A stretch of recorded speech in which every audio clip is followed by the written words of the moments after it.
Hey, welcome everyone to this very special episode 125 of the Standing Eight podcast. I'm Aaron Sorial, aka Risk Visual from Los Angeles. Also present is our First Lady of Boxing, who covers the Cincinnati boxing Ohio scene. Also is a certified USA boxing official, Tiffany Daniels. We also have Stephen Ruiz patching in from Arlington, Texas, who covers the Dallas-Fort Worth area boxing scene. Who he also runs the Instagram page Ringside Global. That's ringside_global. And as I said moments ago, we have a very, very special episode 125. We're very honored to have on middleweight contender, Pomona born and raised, currently training out in Las Vegas, Nevada, the one and only Shane Mosley Jr. Welcome to the show, Shane. Any opening words you'd like to share to kickstart this episode? I'm grateful that you guys reached out and I'm on the pod and let's talk some boxing, man. Awesome. So you made your professional debut in April 2014 with a spectacular knockout win, if I can remember, 34 seconds into the first round. Fast forward to today, you're 26 fights in, 22 wins, 12 of those by knockout. You're on a 5-win streak. Last time we saw you in action was in July of last year, where you defeated Daniel Jacobs by unanimous decision in a 10-round super middleweight bout at the Honda Center in Anaheim, California. After that win, you made it well known that you want to challenge Erislandy Lara for his WBA middleweight title. Has there been any headway into making that potential fight happen this year? Yeah, so there was some talk of maybe it could happen and stuff like that. And then there was talk about me fighting Carlos Adames, and then I accepted that fight. And excuse me. Then he got the call from Turkey to fight Shiraz, and obviously he took that fight because it was more lucrative, which, I mean, yeah. So, I've kind of been in this limbo, you know what I mean? I'm like, hey, champ, fight me. Hey, champ, fight me, and so you got to be in this like waiting game. So, I'm waiting for my opportunity, whatever comes next. If I got to do an eliminator or if I can get a title fight, whatever, I would love that. But we'll see. We'll see what happens. Off air before we started this podcast, Tiffany and I were discussing. Has the idea, and you brought him up also, has the idea of you facing the winner between Edgar Berlanga versus Hamza Shiraz in the July 12th? It's a WBC eliminator bout that's happening July 12th. The winner of that, has the idea of facing the winner of that fight ever been presented to you in the last couple of days? No, so I'm pretty stern on I want to become middleweight world champion, and so Shiraz is moving up to 168 because he can no longer compete at 160. I'm not having that issue yet as far as weight is concerned. I did fight my last fight with Daniel Jacobs at that weight because the opportunity presented itself. You know what I mean? I was actually supposed to fight Carlos Adames. And while my manager was on the phone with him trying to figure out that deal, they were like, oh, hey, do you have somebody for, Daniel Jacobs? And he was like, yeah, Shane. Who would you rather fight, Daniel Jacobs or Carlos Adames? I mean, for me, it was like easy, no brainer. Danny Jacobs. And so it gave me a lot of validity and helped stamp my name. You know what I mean? I have a Hall of Famer on my resume with a win, with a pretty impressive win as well. So with that being said, that's why I fought at that weight class. I'm gonna campaign as a middleweight and become middleweight world champion. It's been a real, while you're waiting for your next fight, it's almost going to be a year now since July of last year. So, from a day-to-day perspective, how have you been like battling that anxiousness to get back in the ring? Like, what's been day-to-day life been like for you, particularly in Nevada? Because I believe you're training out there. Yeah. I live and train out here in Las Vegas. I'm a fighter through and through, bro. Like, so like Yeah. I go to the gym, three times a week. I'll be at the gym tomorrow. You know what I mean? Like I live and breathe boxing. So it's Yeah. like, it's not like just when an opportunity presents itself, you try to jump on those things. I was gonna have like a quote unquote like tune-up fight this past April 12th. The fight fell through, and I'm gonna get back into the gym and train for whatever's next. Hopefully I can get something in June or July. If that's championship, let's go. If not, we'll figure it out. But as of right now, just constantly, working on my craft, staying, in the learning mindset, continuously trying to break myself down. How can I make myself better? How can I grow and become world champion? If you don't have goals, if you're not working towards anything, you're dying. You know what I mean? And that's the same with the sport. And I try to keep myself, um, you know, in good shape, eating the right things, not blowing up too much, and watching and loving boxing. Yeah, and it can't,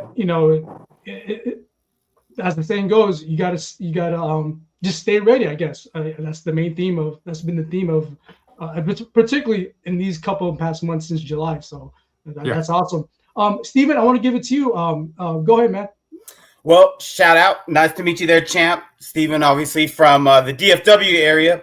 But you said a good thing, like Aaron was kind of talking about, like where you stay ready, you don't have to get ready. And that's a major thing. And you're a big fan of boxing, and you had got some great advice one time about there is no plan B. There is no backup option. If we're going to do this, we're going to do it all in, and that's what I really like about what I've seen about you is you juggle a lot of things, but it's always goes back to that central focus, which is boxing. Juggling, side note, I didn't know you knew how to juggle. So that was pretty. There you go, a little tidbit there, a little research by Shane Mosley Jr. juggles, but he also juggles a lot of stuff. A big thing that I really like about fighters is when they are family oriented. You got a great family. Shout out to the newest little one, Creed. Is that correct? Yeah, Creed Mosley. There you go. So that's a huge thing when I'm supporting, and we're not that type of media. We are not that gotcha media. We don't like to do that negative trolling stuff. For some people that works, that's clickbait. But for us, I think it's more when you develop personal relationships and you truly are going for fighters such as yourself. You said, hey, I want to be unified. I'm gonna stand on it. I said it. It's a goal of mine. That's what I'm working towards. So that's what I do want to take my hat off to you and say I admire you for that. Thank you. So out of that little introduction, you're a boxing fan first and foremost. Is that correct? Oh yeah. What'd you think of some of those fights? The Eubanks and the Bend, some of that card we recently just had. Were you able to catch that? Yeah, of course. I 100%. I wanted to specifically watch that fight.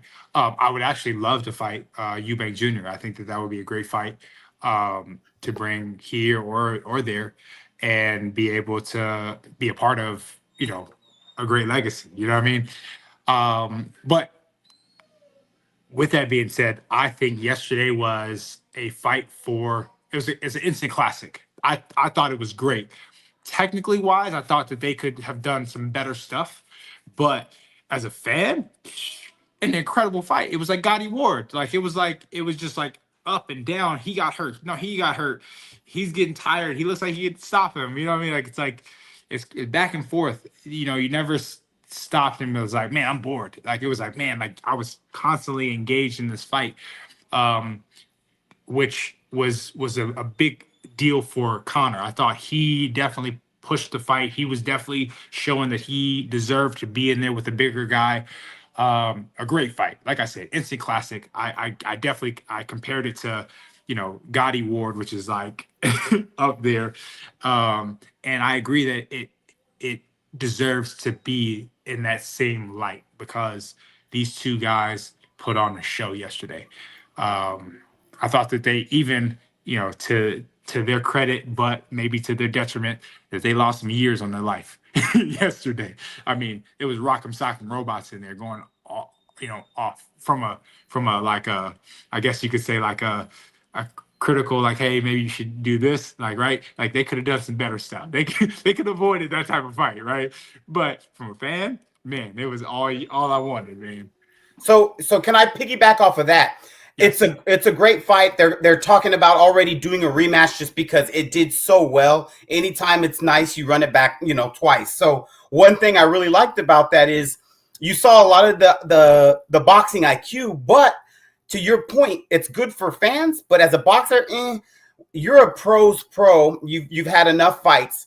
And you could tell Conor was really just, hey, I'm going to show up and I'm going to be all gas, no brakes early on. Right. But that's great for the fans. But as the fighter, you saw him gas out a little bit in the middle rounds to where he had to kind of catch his second win again. So when you're watching fights like that and you're like, man, we're giving the fans every bit of euro they paid out there. However, is this to my benefit? So he gave a great fight, great early rounds. You saw he was putting him in the bank, but he started to fade a little bit, and you don't want to fade to a bigger, the bigger fighter. You're essentially going up to his weight class, and if he takes your initial onslaught, it's just going to be a lot harder on the back end. Yep. So are there some things that you watch that fight, you're like, this is a badass fight, but I don't know that I would have came in and just threw fastballs from the get like old boy's doing, just major overhand rights, and when they miss, it can take some out of you. Yeah, he probably should have waited a little bit, for that, set it up, set traps early, do certain things that maybe can set things up for later, right? I think he could have held back a little bit on the fastballs to where like later on those fastballs maybe could have meant a little bit more. But he's gonna look at that and make that for the second fight. It might be his big comeback. You can clearly see that he has punching power. He hurt Eubank clearly a couple times, and so like I said, he deserves to be in there with him. And it was a great fight. Like I said, if I was his coach or advising him, I probably would have given him a little bit different advice. But he did it, and it was a close fight. It definitely wasn't 116-112. I think a couple of those judges you could have even gave it to him for because he got a lot of the early rounds. I felt so a draw wouldn't have even been terrible either. 100%, 100%. Definitely going into the 10th round. There was a lot of media. There was a lot of judges. There was a lot of people that were saying, I could see this being even going into the last two. Whoever wins these last two wins the fight. With that being said, if that rematch happens, you're gonna try and make that one, or just make sure you for sure watch it? We'll see. Another thing. If I'm their team, either one of them, I wouldn't do it immediately. Not saying that they should fight somebody else, but not immediately. After a fight like that, you need some time. You know what I mean? Go hang out, get in a hyperbaric chamber, go for runs. You know what I mean? Do a fast, do something like that, like that can let your body heal. Like it just took a lot of damage. You just don't want to be in consecutive car accidents. 100%. Like it's not good for 100%. And so you don't want to do that overall, because it's not later on down the line, you're not going to feel good. You may not, you don't want to be talking like this, and hi guys, hi. You know what I mean? Like you don't want that, because that's the reality of a lot of fighters that we know. So the way that you combat that is try to in between heal. Go on a little vacation where you're not doing stupid stuff like drinking and eating crazy, but like actually letting your body heal, doing the things necessary that can help your body heal and recover holistically. So I think if they did that, I think that they should probably get like 6 months, something like that, 6 months to 9, and then run it back. A follow up. Oh, I'm sorry, Tiffany. I was just gonna say, I like that he said that, because a lot of boxers don't think like that. Like, you'll start to see the decline. Like it starts chipping away, and you'll start to see it, and people are not taking time for themselves, and it's sad, especially you see a fighter that you love, and you start to see them, you know, like, oh, they're not talking like they used to talk, or they're not moving like they used to talk. It's very important that you get that rest. So I agree with you on that. Yeah, man. Okay, it's very important. It's not talked about. Unfortunately, a lot of people don't have that knowledge of, like, it's not just like staying away from the gym. It's like also like eating correctly, getting enough sleep. Like I said, jump in the hyperbaric chamber. Do some stuff that will actually holistically heal your body.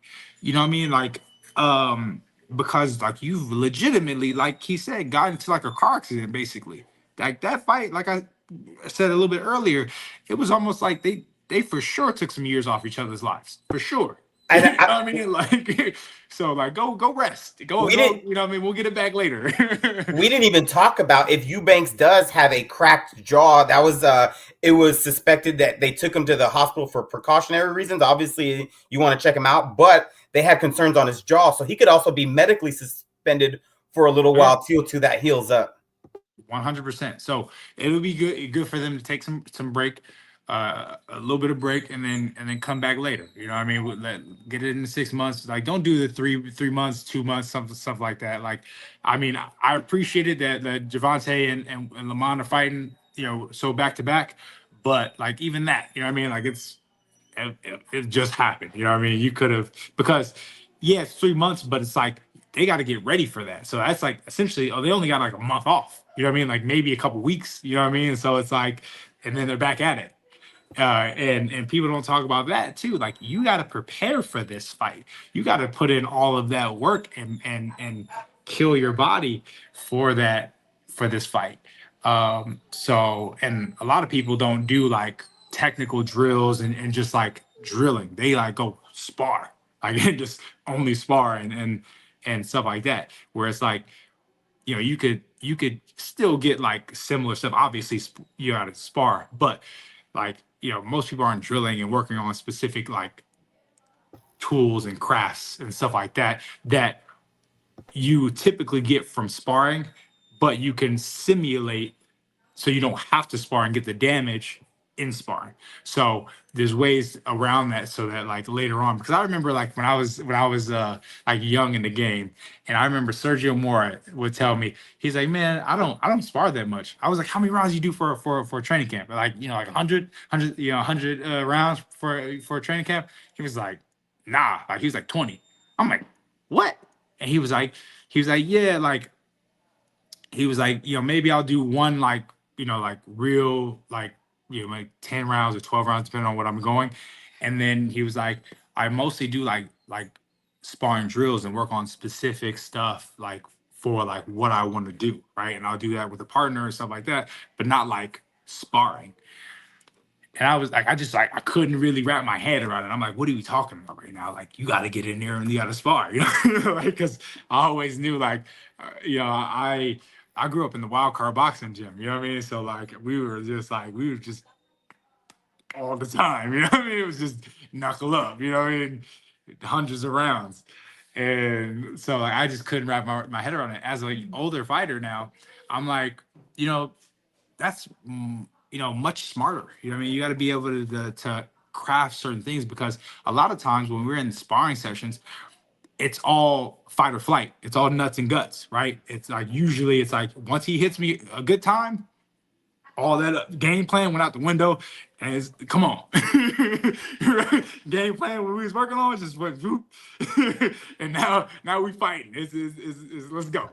So when you have an opportunity where you can work on certain skills and crafts of particular things, and you find that in the MMA community, where they do that as well, where they work on specific drills, getting out specific scenarios, things like that, you find that true crafting gets better, because you think of scenarios now, because we all know how to fight, especially you've been in, you know, gyms and boxing since you were a kid, right? You know how to fight. Like, that's not a thing. It's more so crafting those skills and situational awareness and where am I at and all that stuff. That's the most important stuff. And if you're not specifically working on that, you're not always going to get those scenarios in sparring if you don't choose to put yourself in them. And so with that being said, I forgot where my point was going, but that's why I think that you not sparring so many rounds, and you kind of do what you got to do for you and your training camp. Thank you for helping me get around to it. Because yes, we don't need to be sparring so many rounds and doing those things, because I think that that is going to be the detriment of fighters long term, especially if you do hard fights like that and go back to back. So I think that that would be important to them. I'm not saying I'm not telling them how they should be training or nothing like that, but I do feel like guys taking too many punches and stuff like that to prepare for fights, especially having hard fights like that one, is going to be, better for their long-term life. Yeah, sure. Oh, so regarding the Eubanks Jr. and Ben fight, before that fight, one of the major last-minute headlines was Chris Eubanks Jr.'s struggle to make weight. On that note, for you personally, do you have any standards that you follow as you prepare yourself for the scales? Because from my experience covering fighters, especially locally, it's usually around the last week of training camp or the second to the last week of training camp is where they're facing two battles, right? Make sure they're weight ready and also preparing for the fighter. For you yourself, do you have a set of standards when approaching weight, making weight? Yes, absolutely. You got, everybody has their own way, but I feel like, approaching a fight, you should be hitting certain benchmarks. You should be having certain standards for yourself so that it goes smooth. And I feel like when you've done that a certain amount of times, your body just goes into autopilot. I know that I'm going to be here during most of training camp. I'm going to be here during certain benchmark, here during certain benchmark, and then every single day leading up to, I got a certain benchmark to meet, and then you made it. You know what I mean? So I feel like just like any schedule or any habit, you start preparing your mind, body, soul, and spirit for that habit. And so if you do it, I can't say that I've ever struggled with that, but because my body and mind knows, like, hey, this is what's going to happen. This is what we're doing. And so it gives it up easy. It's like, okay, we'll get it back later. All right, drop. So if I'm eating the right way, if I'm doing the right things, my body knows that is what it's getting ready for. Like, you know what I mean? We've dreamt about this. We studied this. My nervous system knows, like, we're ready. You know what I mean? Let's go. And it does what it needs to do. Now, if you put a lot of stress on it, like meaning like you gotta lose a lot of weight. And now there are different circumstances, right? Like obviously if you don't have a full training camp, if you took a last minute fight or took a fight on a shorter notice than you usually do, then of course, right? Like then there's different things and ways to kind of handle that. But for the most part, if you've had a good amount of time, and you should be meeting certain standards for your training camp and having standards for yourself. Do you hire a nutritionist? Like, you remember how I like Chris Algieri, he's a fighter, but he knows all about nutrition and physiology. Like he helped Danny Jacobs, and that dude's in shape. Like even he's not even fighting. Like he probably could take a fight right now and be in his weight class and fight. Do you hire somebody like him to come in and make sure that you're hitting those benchmarks? Yes, not always, but yes, I have before. And I think it's a very, very useful tool. I think that especially if you don't already kind of have a system in place, like where you're like locked in, I feel like that could be helpful, right? Especially from the mental standpoint of like, I don't have to stress about it. There's one less thing I got to think about, right? Especially like when I'm going to be fighting for my world title. That'll probably be one of those things that I do, right? I'm like, boom. When I've had like bigger fights before, like I've done that because it's one thing that I don't have to stress about. So I think that that's important. And with the bigger fights, you get a little bit bigger money, so you can kind of feel like the need to do that, right? Like otherwise, you're like, you know what? I'm not gonna spend the money on that. I'm gonna go, just figure it out. I do have a question based on how he said that. Every fighter's different, obviously, and different fighters paid for different things based on what they need. And I think that's a big time thing. And a lot of what you're saying, from what I'm hearing, is, hey, every fighter's unique and every fighter does kind of what suits them best. Because if you start trying to be, Shane Mosley Jr. and you're not Shane Mosley Jr., you're not going to get Shane Mosley Jr. results. So if it was up to you, what is one thing that's like this is a non-debatable topic? I will always do the XYZ, whether it be a chef, the nutritionist, or a type of, like you mentioned, the hyperbaric chamber. I see you do a lot of explosive workouts in your exercises. What's something that you're like, this is always the first thing in the metaphorical gym bag? Is that for me or just in general? No, that would be for you. Like, say if they say Turkey or Golden Boy or anybody calls and says, "Hey, we want this for you," and you're like, "Okay, let's make the grocery list. This is number one." What are you putting there? So I'm always a situational guy. You know what I mean? Like I feel like it's always situational. It's always like what we have to do for this particular thing or guy, right? I'm not too big on like, this is the way that it is always for everything, right? Like I feel like for some people that works, not for me. I'm always, and I have always been, and probably always will be, a situational guy. You got to be situationally aware. You got to be, you got to be certain things for certain people, right? You can't beat everybody the same way. You can't do everything the same way for people. And you know what I mean? Like, and I'm that way when I'm addressing people or talking to certain, people or handling certain situations. I feel like you have to be that person, not necessarily manipulative, but you got to be aware of what works at that particular time. And you're always fighting the current battle at hand, right? Because everybody's different. Like, you know what I mean? Like I gotta approach, a guy like, let's say Carlos Adama is different than I gotta, fight Janabek or Erislandy Lara. I gotta approach them all differently. I gotta see what they are, who they are, and how I gotta be for that fight, and then address that accordingly. Because I could come in all those, like, do the same thing, or sorts of the same thing, but I feel like it would be more useful for me to figure out what I have to do for this particular person. And I think that applies to life. Which I think you bring up a good point, because that helps you as a boxer, because like you mentioned it, everybody's got a game plan. You get punched in the mouth and then you're like, oh, that went out the window. And famously, Mike Tyson said, everybody's got a plan till they get punched in the mouth, right? So I think that you being like that probably helps you big time as a fighter, because you're like, you know what? I'm not going to get sucked up into a firefight, or I'm not going to be sucked up into theirs. This is what I got to do now after round one or round two. So I think that's a pretty awesome mindset. Yeah, well, I mean, okay, so this might come from left field, but I 100% believe in open scoring. This is why. Because I feel like it elevates the game.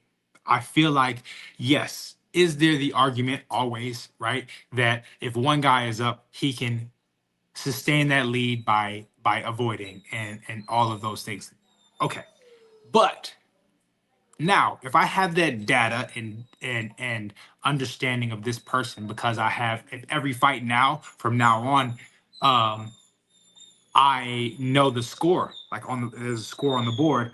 Now I can prepare for that because I have data of this guy, and now I have a team that is geared to think in those in that way. Now everybody that is on my team is now studying him, what they did, the information that they gave him, how the referee, was acting when he was doing this. There's so many other, that's why, like, in Formula One, they have like a whole entire team. They spend billions of dollars on this, because, and there's only one car. You know what I mean? That's, you know what I mean? It's only one card, but they have this whole entire team. It would be very similar as fighting, right? If we had an open score, because now the entry to get into boxing now also elevates, because not everybody is going to be able to have a team like that. And in order to compete, you're going to have to be able to be on that type of standard, right? Where now we're thinking in these different ways.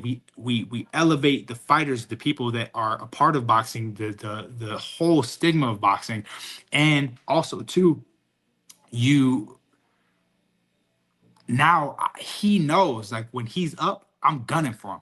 I gotta go get him. And I know it. And everybody else watching knows that I gotta go get him. So if that being said, they're gonna know, everybody watching this now knows that I know the score and knows the decision I made when I found this out.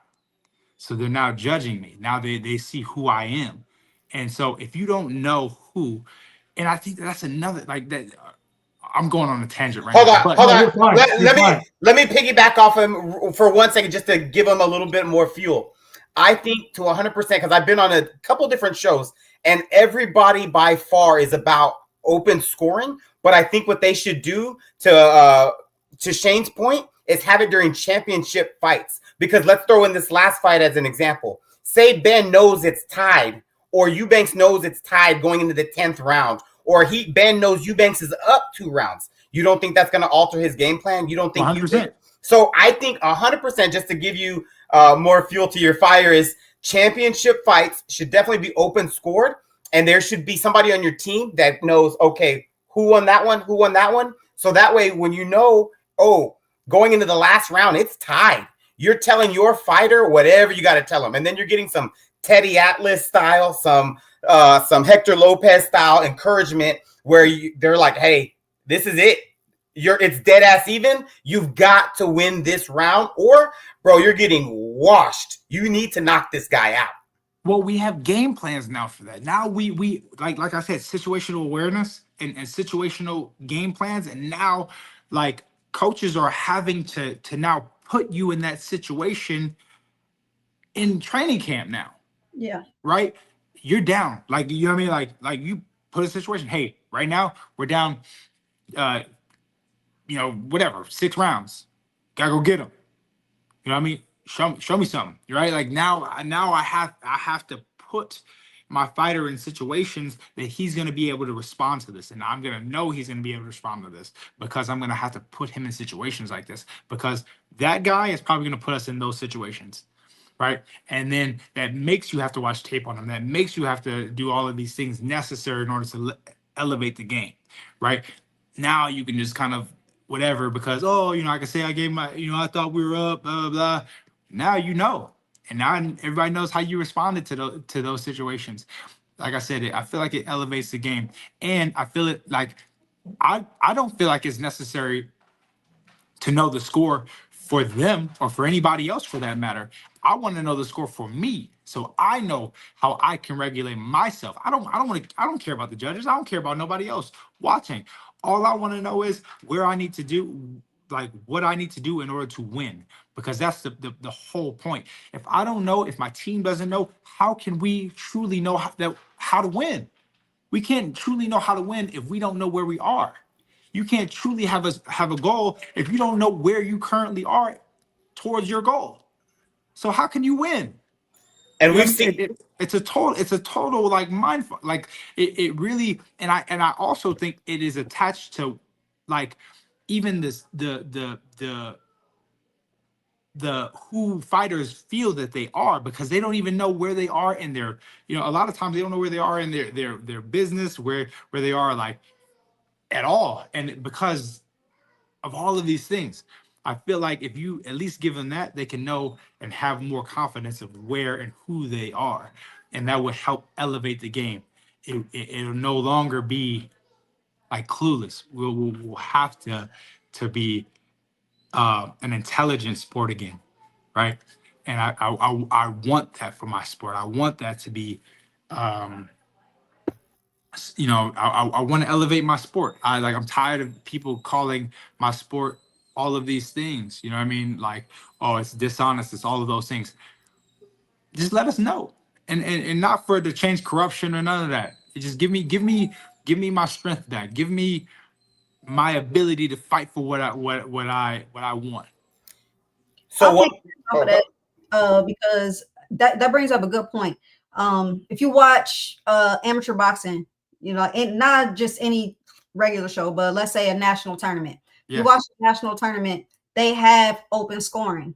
So just recently, maybe last week, the kids were out in Colorado, and it was a guy. I'm telling you, this kid is the future of boxing.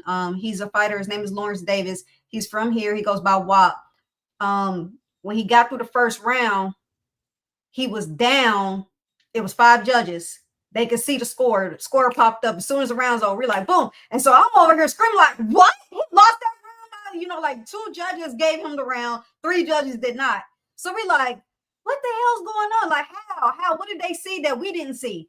But then, you know, like, it's different when you're a judge ringside versus, you know, on camera. But anyways, that second round, like as soon as he seen, you see them look at the score. As soon as he seen the score, it was like a switch. Mm-hmm. Next round, boom, drilled him.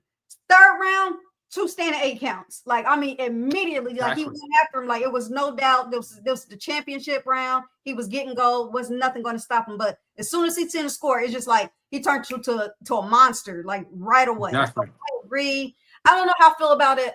Maybe like to Steve's point, maybe like in championship fights.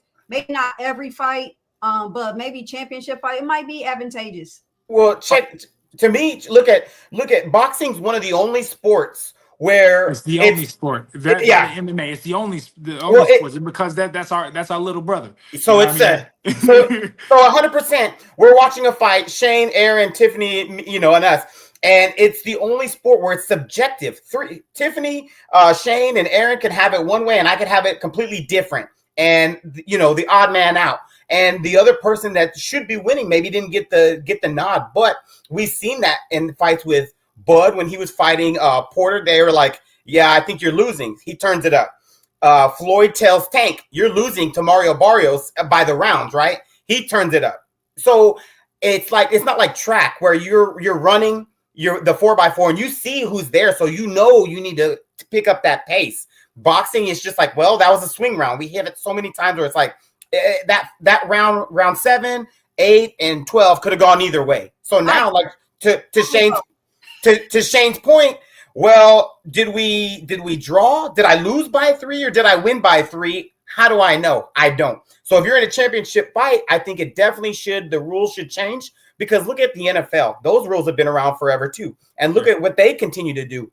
Now, I'm not always the biggest fan of them, but look what they did for the safety of the players, which was the kickoff. They changed the whole game, you know, when it came to kickoff. So why don't you, to your point, Shane, why aren't you making these adjustments? That boxing's still boxing. It's still a classic, a timeless classic, but we're making it better. Let's elevate this so that the fighters know, to his point, how to prepare, how to mentally get right. You know, hey, we're going to put you in this scenario. You're down 2 rounds going into the final 2 rounds. What are you going to do? Okay, well, I need to work, more combinations. Hey, you're up 2. What do you need to do? Oh, I need to keep my distance. I need to stay a little bit on my back foot and swing around away from his power punch.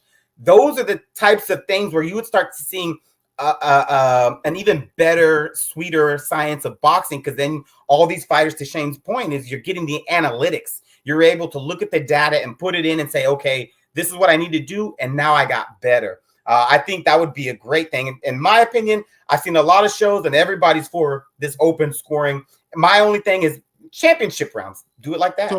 So okay. So the thing is with that, the championship rounds, is that championship fights. Sorry. Yeah, well, I mean, yeah, championship fights. If how is it that I can't prepare myself in every other fight? Why now? Now I know. I mean, it's like, and then I mean, you got to progress people. That, like, it's a progression. That's why we even do that, right? Is because there's a progression. So there needs to be a progression of having to know where you are in a 4-round fight. We're having to know where you are in a 6-round fight. Having to know where you are in an 8-round fight, 10-round fight, so on and so forth. So if you're not getting that, you're stunting the growth of these other fighters, of these younger upcoming fighters. They're not going to know the system. So why is that? And why and how is it that we can't know? We have this like you guys are in totally different places from me, right? And we know, like, we're having a conversation right now. It's not like the technology is not there. It's not like that they can't do it. It's very, very easy. All you have to do is you said you were a judge, Tiffany? Yeah. Okay, so for instance, right? If they gave us in the dressing room, hey, you know, we do an E for effective aggression. We do P for you know, whatever. You know what I mean? You give us a letter. Power punch, P, E, effective aggression, R, ring generalship. Exactly. You give the score and then R, right next to the person. Boom. That's an easy 9, 10. Boom. If there's a knockdown, 8. Boom, boom. And maybe put some notes on there if you want to. Right. That's not going to take you a minute. And even if it does, like, right, you just put yours just shows up a little bit later. Your score just shows up a little bit later in the round. So what? But at least we know later on, okay, that's what they was thinking. That's what they did. So now I can game plan better. You know what I mean? I can know, okay, this is what she's thinking about me. And okay, I'm gonna do that. I'm gonna now be more effective. I'm gonna be, you know, more of the ring general. I'm gonna get to the center of the ring. It makes for a better athlete. It makes for better fights. And now also too, like, everybody consuming stuff, and this is why a lot of times a lot of people fall off from boxing, especially if you didn't grow up with boxing. You fall off because you're like, that's not what I was watching. I wasn't watching that. Why'd they do that? Or why did they score it that way? Or we're like, you know what I mean? I can't watch this because they're not even fair, right? People know, like, I could text somebody right now in some other place and or on social media, you know, they're knowing everything about everybody right now. So why is it they can't know something about a sport that they're consuming and going to give their life to it? Yeah. Right? They're literally going to be giving their time, effort, energy to this event. Why don't they know what's going on, like truly going on? Why do they, you know, get like, and honestly, I can't stand the winner is so and so. Like, get rid of that. Like honestly, I've talked to some boxers and said that's the only thing that they'll miss, because from when they was a kid in the amateurs, that they you know, they were sitting there revving their feet up. Yeah, I won, right? And so, like, they'll miss that nostalgic part of it, right? But if I'm being honest, that, like, get rid of that. That can go for where I know where I'm at, like, especially being a man and like knowing, like having to know, like, yo, like, this is where I'm at. This is what I got to do. Like, this is how I got to make this happen, right? Like, I feel like that's such an important part. And now, like, it's like almost feels like it's taking away, like, who I am as a person, right? Who I want to be, right? And maybe that'll change some other stuff, like after boxing, right? Because I'll then know how to plan, and I'll know how to, like, do all these things. Because like Andre Ward says, how you do one thing is how you do all things. And now we're put in a situation where we have to stunt our growth, right? And that's why it's a young man's sport, right? Because maybe later on, but you find that after boxing, a lot of these guys fall off because they're stuck in that. So I'll give a shout out to the chat. One, Julian Givens made a good point, to which Shane has said as well, that if you Julian said that obviously if you're getting just washed, maybe you throw in the towel to save your fighter if that guy's just getting purely outclassed. And I'm not saying that he doesn't have a puncher's chance, but if we've all seen boxing matches where it's like, they just need to throw in the towel. This ain't, you know, maybe that fighter's here and this fighter's here and they're still growing, but they're not there yet. So that's a good point. My wife also mentioned she watches our podcast, and then my wife is funny because she mentioned, I told her that you were on the show. She was like, "Oh, I follow his wife on Instagram. She follows me." So they're always giving each other love. So that was cool because she was like, "Tell him we said happy congratulations on Creed." I was like, "Okay, you know what I mean? I got you." But I think so. Bringing that up too, that's a kind of a big point that I always like to bring up. These guys know your support system. Mm-hmm. Obviously, your lady, who in your life is kind of your support system, where you're like, man, without these guys, I'm not able to be me 100%. Are there some shout outs, some love that you want to give to your team? Man, like I have such a long list. Like it's ridiculous, man. There's so many people that support and love me, and if I didn't have them, um, I wouldn't be where I am. Obviously, my wife being one of them. Everybody on my team, from let me shoot my coaches, strength and conditioning coach, Larry Wade, got Eric. Um, who we got? I mean, like I said, this is just a ridiculous amount of people, bro. Like No, that I couldn't even like list them all. I'd have to like send you like a spreadsheet. but like, but honestly, like, yeah, without those people, I think that I wouldn't be where I am, and I feel like if if you want to be very very successful, you need to have more positive and good people than negative.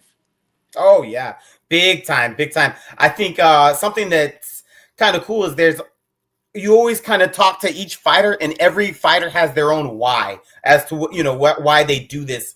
And as you become a pro, has your motivations changed from when you were a younger man to your middle in your career or different parts of your career? Like, man, when I was young, it was all about money, and now that I'm getting a little bit older, it's a little bit about more legacy, or now it's about my family, generational wealth. Are there certain motivations that when you're in the gym and it's hard and you're not blowing up too much in between fights, that you're like, I always kind of keep that in the back of my head, the family or just things that you value as a man, like you were saying? Yeah, absolutely. So I think first and foremost is my family. I think my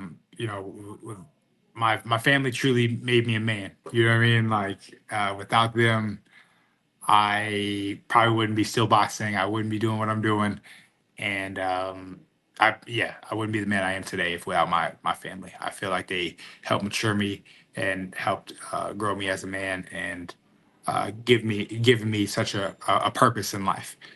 I want to be such a great example for my family, and be the leader. So they've given me much um, purpose in that sense. And then I would say giving back to the game. As much as I can, I want to give back to the game that has given me everything. Like literally, this sport has given me my entire life, and so many people in my family. If it weren't for this sport, um, I wouldn't be. I wouldn't have anything, and that is the truth. And even the mindset, the belief, the everything. So this sport has given me my life, and I want to be a part of giving it something back. Would you unless Tiffany Arian I have just had one more thing and I'm good. I got a question. Go for it, Tiff. I know you've been very vocal, especially we talked about this off air, that even in your Instagram bio says, I am not my father. Yes. This is who I am. But I would be remiss to say, like, you come from boxing royalty. Like I never met Shane Sr. He's been one of my favorite fighters of all times. But I met your granddad. Yeah. Man, dude is a smooth operator. He's like Billy D. Williams, man. Dude is so smooth. He was here in Cincinnati working with a fighter some years back. But it looks like you had like a small amateur career. So I know you grew up around boxing. How did being in a boxing family prepare you to be ready for the pros? I would say that I was blessed to be able to, because I didn't have such as an extensive amateur career as I feel like most would. I had about 50 amateur fights, which is not a little bit, but not a lot, especially like with most guys who like grew up in boxing. But I was blessed to have my father around that gave me the mindset of a legendary fighter, not just like an elite fighter, not just a championship fighter, but like a legendary fighter. Like my dad lives, breathes, everything is boxing. Like his whole entire life is boxing. And I was always around that. And I was always around people like that. I can't. I'm drawing a blank right now, but there's so many fighters, right? That I was been around and been able to like be in rooms with, talk with, like Roy Jones, just so many people, right? And I got to see their mindset and how they go about championship fighting, how they think about fighting, how they just everything about them, right? And so I feel like it helped me in many ways of going through struggle, going through loss, going through um, everything, right? It's just focus on your craft, focus on your craft, right? Everything else will figure itself out. Focus on your craft. You know what I mean? Like you only have it for a short amount of time. There's only, if you're lucky, you'll get 10, 12, whatever years out of it, right? I'm in my 11th year. So, you know what I mean? We're going to just ride this thing until you can't no more. But I think that if you focus on this, give it your all, you'll be able to get the best out of it. And I feel like I was blessed to learn that from a lot of different fighters that was around, including my father, and giving me that championship attitude that, that only plan A attitude, and being able to figure it out. And then, when it's all done, when it's all said and done is the other work, the other side of it, because I think that there's another side that's not talked about. What are you doing afterwards? Right? I understand that, like everybody doesn't have anything like always set in stone or, they thought about it, but it's very important. If you're not thinking about what are we doing afterwards and you're thinking that this part of my life is dead, right? The part that you've literally given your whole entire existence to, right? And now it's gone, you're essentially cutting off yourself. So you need to be able to transfer that into something else.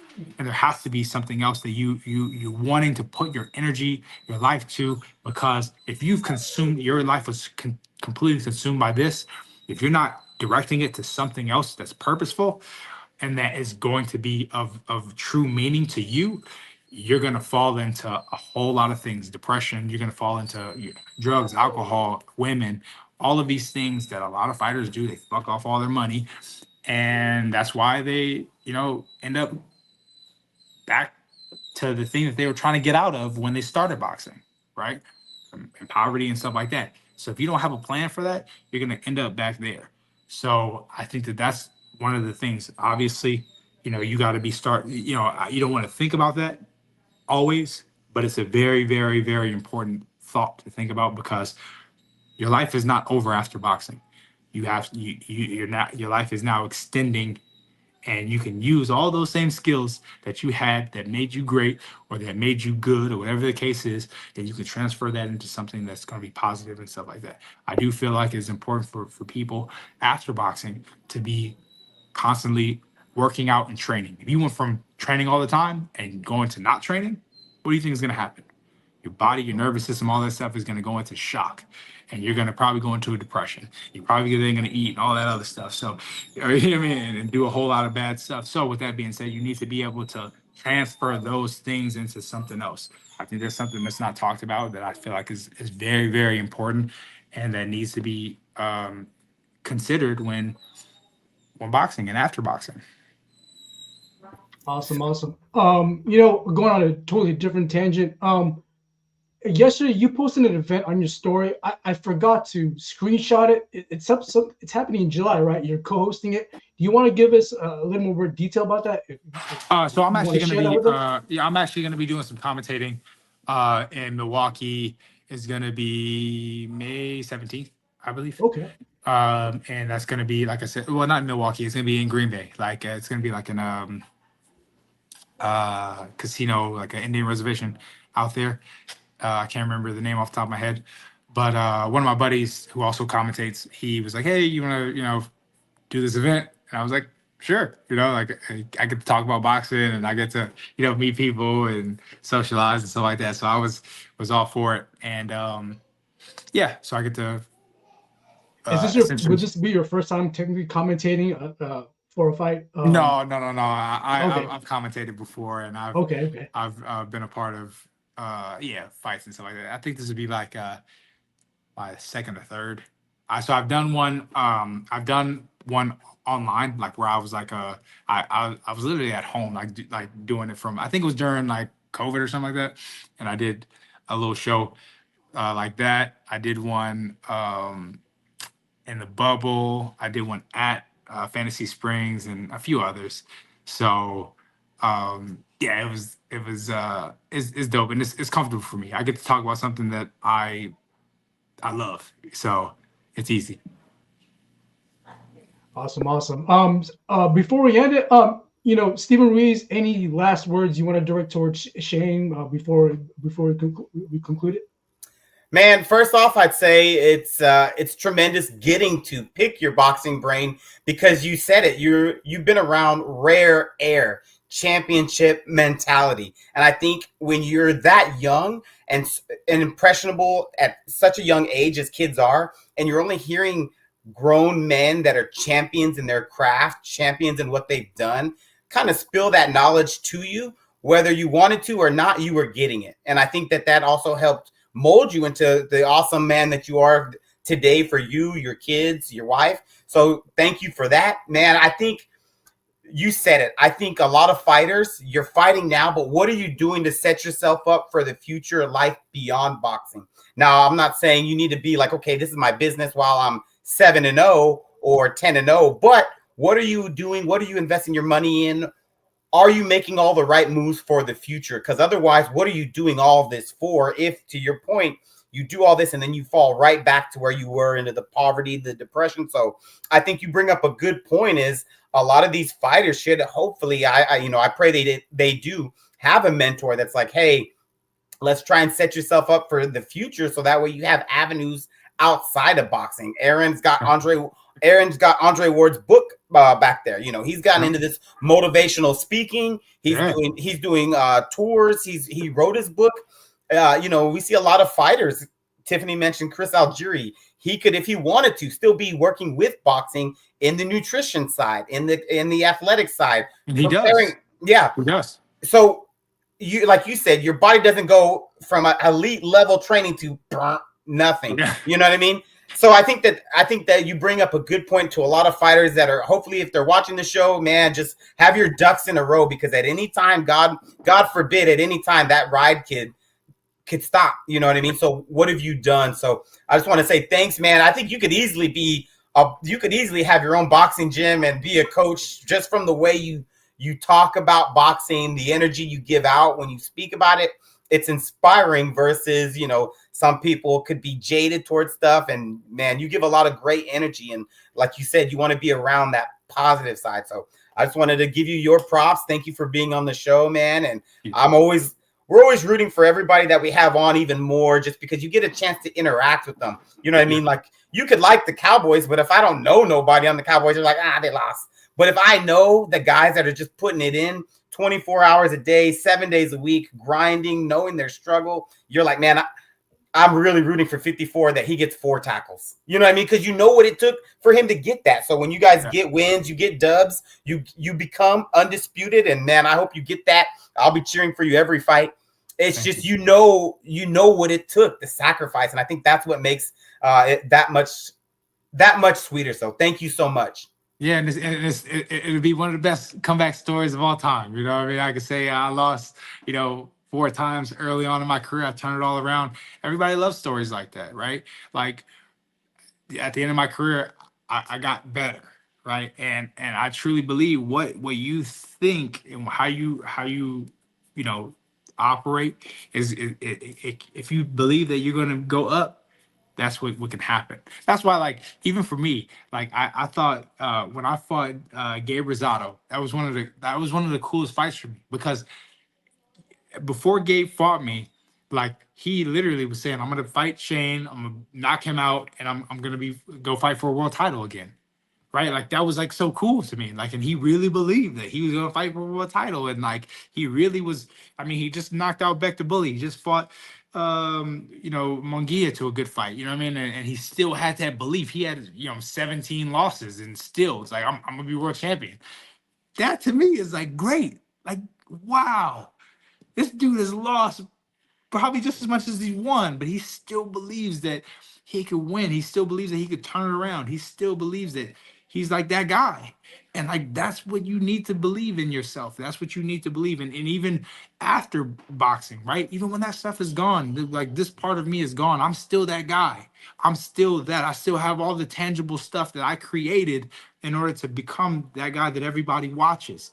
Like that is it's all a part of the same like story. It's like you're creating all these skills, you're creating all these good things, creating the relationships, creating the understanding of how to break down things or how to inspire people, whatever the case is. But you're creating that guy, so that guy is not dead after this.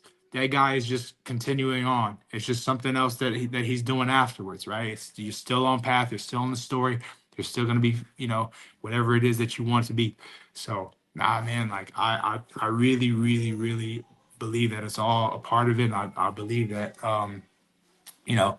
we could I'm gonna be undisputed world champion, man, and I could write that and be like, yo, because obviously I've gotten ever since I was little, like, oh, you never fill your dad's shoes, or you got real big shoes to fill, and all this other stuff, right? All this nonsense that other people put on me, and I'll just be able to say like, when did he do that? When did my dad ever do that? Because like you said, it's not where you start, it's where you finish. Exactly. At the end of the day, regardless of what it is. So I'll say this: when you do it, myself, Aaron, and Tiffany, they'll make that a blockbuster movie in a minute. We get to be like a cameo in the back. We're just people walking by. So I'm just securing my place in that badass movie where I'm done. All right, so I'm in there. Tiffany, Aaron, y'all can show up if you want to, but I'm going to be an extra, just a fan in the stands or something. That'll be an instant movie. And I'll have my son Creed play me in the movie, right? My son Creed will play me in the movie. Man, there you go. There you go. And also a user from YouTube. I'm assuming you know each other. My Simone OG said, Shane Manu said to do the tiki dance What's the when tiki you win your dance? next fight. I don't. I'll look it up. Okay. I'll try to. I'll figure it out and I'll do it. Tiffany, any last words you want to direct to Shane before we end it? I was gonna say something. He brought something up I heard in church today about people putting shit on you. Yes. They put it on you, but they ain't put it in you. Right. I mean, they put it on you, but they didn't put it in you. So that's a good thing. But first, before I thank Shane, thank you, Aaron, for hosting as usual. Steve, always coming through with great questions. Everybody in the freaking chat, thank you for engaging with us. My Samoan OG, I guess he's your cousin. I don't know. He's saying, he's giving props to everybody. So thanks to them, Joel, Crystal, Steve's wife, and Tommy, one of our panelists. He's also in the chat. He couldn't be here today. So thank you to them. But I just wanted also thanks to all my amateurs back home in Cincinnati. I love y'all guys. Good luck. Yeah, thank you guys for watching. Yes, thank you for watching Camp of the Greats, of course. But Shane, thank you so much. You're one of the most humble boxers I ever talked to, had an exchange with. Thank you for coming on our show and engaging with us. So we really appreciate that, because sometimes you get people and they're not so nice. They don't want to engage with us. And we're just fans, and we want to bring our love of the sport to everybody else in the world. So I just want to thank you for allowing us to partner with you, and you come on our show. So thank you so much. Oh, absolutely, man. Like I wouldn't, like I feel like a lot of boxers, whoever's like that, I feel like you have to understand that, like, without people watching, without people admiring, without people spending their time, effort, and energy to watch you, like, you wouldn't be nothing. You just be a guy fighting. You just be a guy fighting another guy. Like, who cares, right? But like, if people are putting their energy, putting their emotions towards you, you need to, if you can, obviously with reason, right? Not give everything to everybody, but with reason, if you can, do that and try to inspire, try to give back to the sport, and that will only elevate you and elevate everything that you do now and ever. you know. So I feel like that's why I always try to be humble. I try to be respectful. Like anybody that usually like when they hit me up on the chat, I've done so many of these where people DM me, hey, you want to go hop on my show? Absolutely. Like, you know what I mean? Like, thank you. I mean, before, like, when I was a young fighter, man, I used to be like nobody would ever hit me up for anything. They always just thought I was just like, you know, some guy just trying to fight for his dad's name. Like after the contender, people would hit me up and I would be so geeked. I'd be like, you want to talk to me? Yes. Like, let's go. You know what I mean? Like, hell yeah. They want to talk to me. Like people would notice me and like around and I'm like, really? You want to take a picture with me? Like, let's go. I want to take a picture with you. Let's go. Let's do this. Right. And so like maybe, you know, hopefully it doesn't change to that, you know, to a bad degree. But like I'm always so like happy that people acknowledge me, that like people give me their time and energy because they don't have to. There's so many other things that you can be doing. And the fact that you guys want to talk to me and reached out, I was like, yes, absolutely. 100%. So I thank you guys as well. Thanks for having me. Thanks for giving me a way that I could express myself and talk to other fans maybe that I didn't have. This is so awesome, and I would love to do it again. Hey, maybe after one of those titles, be like, I'm on my way. I told y'all I got one. We'll be like episode 1, 2, 3, 4 of this series, and I'm in the movie. I don't know about y'all, but I'm in the movie. I'm holding the bells. I don't know what you're talking about. Oh, okay. I see. I just wanted the small part. You want like lines and stuff. Yeah. Love it. I love it. Well, I appreciate you guys. Thank you for a great talk.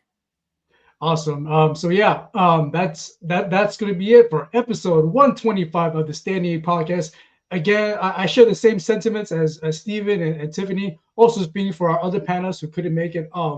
Tommy Rush Jr., Courtney Tanner, Michael Gomes. From all of us to you, Shane, thank you so much for being on with the show with us, blessing us with your presence, your knowledge, your boxing knowledge in particular, life knowledge. Thank you so much. With that said, thank you to all our viewers, our listeners, supporting this episode. I'm Aaron Sorial, Ringside Ruiz, with me, Tiffany Daniels, and the one and only Shane Mosley Jr. That's going to be it for episode 125. Have a good night, y'all. Peace.